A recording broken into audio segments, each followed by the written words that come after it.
starting with Iowa State, what are some of the challenges of going against that kind of 3-3-5 defense? Yeah, I mean, this is a defense that we haven't gone against this season yet. So, being able to have different tags for the different type of defense that we're going to be going against, something that we're going to have to prepare for throughout this whole entire week. How much changes in terms of the preparation with the option stuff you guys have been so successful with when you have a different kind of defensive front with the 3 and the 3? Yeah, I mean, like I said, West Virginia did some similar things like them with the Okie front, but there's little things since they have a star defender in the middle of the field instead of having all those linebackers in the box. It's little tags that we're gonna have to switch up. Jalon, I guess there's been a lot of attention on Jared over the past, calendar year. Jared Casey. I was wondering how you've seen him sort of handle all that attention and now just sort of being involved in everything. I feel like he's done pretty well with it. Staying humble throughout the whole entire course. Never getting too high, never getting too low. Just coming in with that same mentality of just trying to get better. Had a few great catches today. It's a lot of things that we're working on. Jalon, do you remember first meeting Coach K? I do. Yes, I do.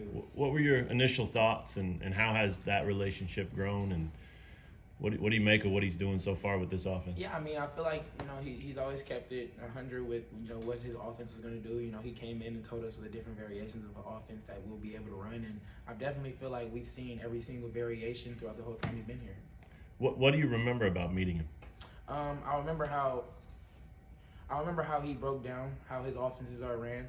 He gave comparisons to NFL teams and different college teams, showed us a few clips of, what he puts a big emphasis on different type of play calls, what would be the main plays that we would be running. So, definitely I feel like he's done a great job since he's gotten here. Did you have the feeling right away that this could be fun? Because it looks like you guys are having fun. He's having fun up there. You're having fun on the field. I mean, did you have that vibe right away? Yeah, I mean, that was my third offense, since I've gotten here. So, being able to see the type of stuff that he was doing reminded me a little bit of what I used to do in high school, but instead of just being under center, we're doing it in, pistol and gun and everything like that. So, it definitely gave me a few flashbacks. Does running those offenses present a welcome challenge for a quarterback? A lot of detail to keep track of, a lot of variations, is it something that keeps you interested? Yeah, I mean, it definitely keeps me interested. But, as a quarterback, you're supposed to know all of that type of stuff. So, I mean, I wouldn't say that it would be hard or anything like that, because knowing the playbook is like knowing your first and last name as a quarterback, honestly. So, you have to put yourself in that situation. You have to be able to go into the film room, get that extra work in, make sure you're getting extra tips from your coaches when you need it.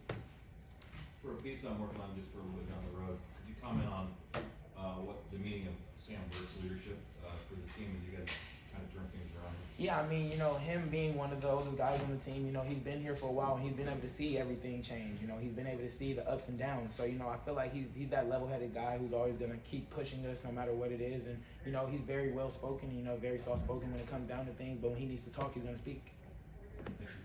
JD, grade yourself through 4 weeks. As in? Your play, your performance, your numbers, your leadership, all those things. There's always stuff to get better at. I feel like, I've done a pretty decent job this season, but there's a lot of stuff on film that I can clean up. And, to see that I've, been able to do this and there's still more that I'm able to do, I just definitely feel like there's more to be able to get done. No grade? Say it again? No grade? No grade. When you say that you get more to improve, I guess what comes to mind? Yeah, I mean, staying on one in the progression, always being able to get better in my pocket presence. I let up a sack last week, and that's something that I need to be able to see. Being able to see that corner blitz come is something that they didn't really bring in film a lot. So, being able to see those type of pressures and everything like that, and being able to put our offense in a better position. When we talked to Coach Leipold yesterday, he talked about the Iowa State game last year being kind of a humbling experience. I guess big picture, how much has changed? Obviously, you've been playing that game, but just as a program as a whole, how much has changed since that game last year to this game this week? Like our coaches put a big emphasis on this, going in with that winning mentality, not being hopeful to win, going in with we're going to come out with a win mentality, confidence in the system, confidence in everything that we're doing. As an offensive player, you probably enjoy watching your physical defense. Which player on defense do you think is the most physical and that you enjoy watching? I mean, we have a lot of physical guys on that defense, but seeing DBs come downhill is something that we really like to see. You know, Kenny Logan is one of those very hard-hitting safeties, and you know, to be able to see Marvin come downhill in that last game on that running back, you know, we love to see stuff like that. When you talk about not hoping to win, expecting to win, how does that manifest itself over the course of a week? Yeah, I mean, you know, if you go in with any negative mentality, no matter what you're doing, you might mess up on something. But if you go in with that, all right, I'm gonna get this done. I'm gonna be on my P's and Q's no matter what it is. I'm just gonna try to go in and just do the best I can. It puts your mindset in a better perspective, because your mind controls a lot. The power of your mind is definitely more than you would think. You guys have talked a lot about enjoying this start to the season, enjoying the fans, seeing it packed out there, that kind of stuff. Have you allowed yourself to think what it looks like, or what happens if you keep winning? You know, I don't really look too far down the line. I like to, you know, play week by week, game by game, you know, day by day, especially with my preparation. You know, I just am hopeful that we're able to keep on doing what we're doing. You know, keep the same mindset, keep the same mentality through the whole season. This is obviously the most winning you guys have done as a program in over a decade. Who are some of the guys in the locker room that have kind of helped everyone stay on the grind each week and maybe not get too caught up in, hey, it's the best start in 13 years?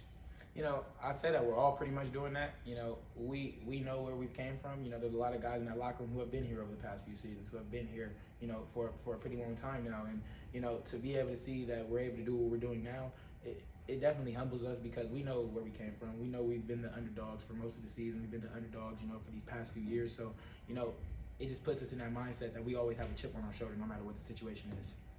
How much do you guys talk about not being ranked or getting national attention or any of that stuff? Does it come up at all? Not really. I mean, probably when it first came out, we were just like, oh, okay, well, looks like we have to keep on doing more. Mhm. So it's not something that we really harp on. It's not something that we really think about in the locker room. And that just means that we have to keep on doing what we're doing. You know, just keep getting better, keep on trying to win games. Jalon, what have you experienced on campus in terms of reception, excitement for what's happening with this program? When you get away from the football bubble and you go to class and meet other students, are you getting any reaction?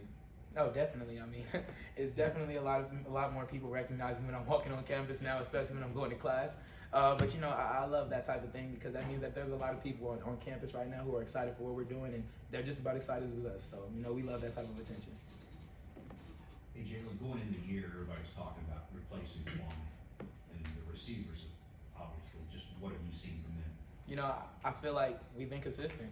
You know, every single game, every single week, with the preparation that we're doing, you know, there's a lot of stuff that goes into building an offense throughout the week. And I feel like these guys have been, you know, on their P's and Q's, you know, getting into their playbook, knowing which different personnels there are, because we have a lot of personnels. And, you know, there's a lot of guys who are in the game with these different personnels, but they're in a different position. So I feel like they've been pretty locked in, you know, just being able to handle all adversity.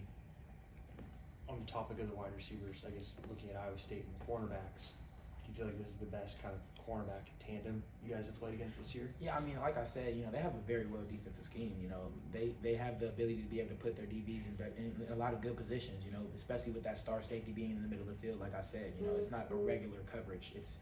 They have the ability to have multiple coverages on different sides of the field. And, you know, to be able to have those type of things, you know, it could put a lot of confusion on an offense.